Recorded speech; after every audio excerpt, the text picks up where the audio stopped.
মানে নিজের মন মতো না হলে তার বিরুদ্ধে যে ক্ষমতা ট্রাম্পের হাতে আছে সেটারই ব্যবহার করে।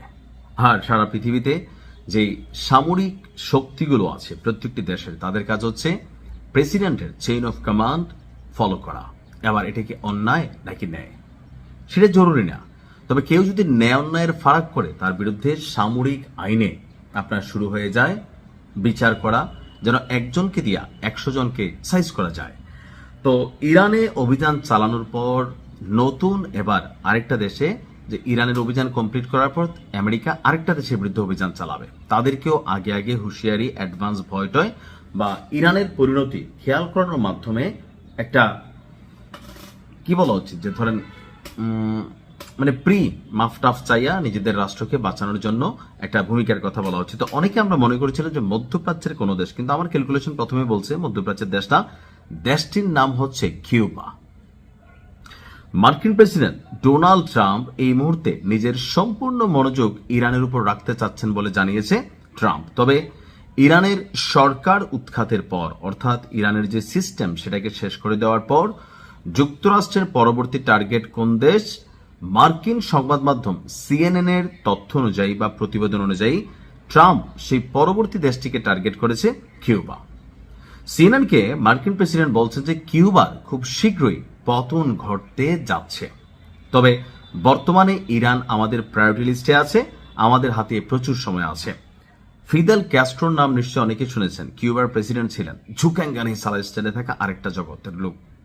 তো ফিদেল ক্যাস্ট্রোর পর কিউবাতে যারা রাষ্ট্র ক্ষমতায় বসছে খুব বেশি শক্তিশালী ছিল না, বাট বর্তমান যে সরকার তারাও আমেরিকার কাছে মাথা নোয়াচ্ছে না। আর আমেরিকা মনে করছে আমার নাকের ডগায় বসবাস করতেছো, এত পিছিয়ে একটা দেশ, ইরানের পরিণতি দেখতেছো না, তোমরা ভাই নমনীয়তা পোষণ করতেছো না, আরো পাঙ্গা পাঙ্গা কথা বলো। আমেরিকা ইরানকে অভিযান চালায়, সেটা নিয়ে কিউবা খুব শক্ত প্রটেস্ট করছে। তো এই বিষয়গুলোকে মাথায় রেখে বা পুরনো যে শত্রুতা, সেই জায়গা থেকেই যে তেলের যে ইস্যু, আমার ধারণা এখানে ওই সর্বশেষ যে লড়াইটা চললো না আপনার, ঠিক এই টাইপেরই। এখন ট্রাম্প বলছে যে কিউবা একটা চুক্তি করতে চাচ্ছে, তাই আমি মার্কোকে অর্থাৎ রবিওকে সেখানে নিযুক্ত করতে যাচ্ছি এবং দেখব তা কিভাবে কাজ করে। এটি সরাসরি সম্পর্কিত নয়, তবে কিউবারও পতন হবে। সিএনএন এর সঙ্গে এক টেলিফোন সাক্ষাৎকারে নিজের দ্বিতীয় মেয়াদে মার্কিন এই ডোনাল্ড ট্রাম্প প্রেসিডেন্ট, তিনি বলছেন, আমি গত 50 বছর ধরে এটি লক্ষ্য করছি এবং আমার কারণে এটি এখন আমার হাতের মুঠোয় চলে এসেছে। এটি পতন হয়েছে এবং সরাসরি আমার কোলেই পড়েছে, আর আমরা খুব ভালো করছি।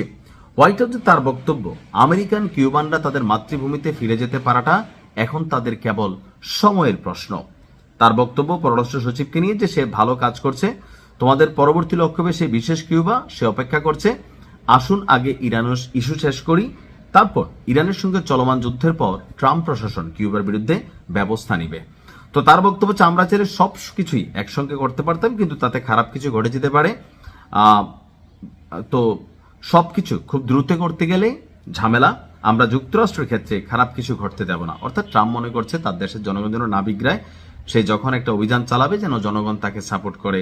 কারণ মার্কিন সিনেটে যে ইরানের বিরুদ্ধে যে অভিযান, সেখানে সংসদ সদস্য যারা আছেন, জনপ্রতিনিধি, তারা ট্রাম্পের এই সিদ্ধান্তকে সাধুবাদ জানিয়েছে।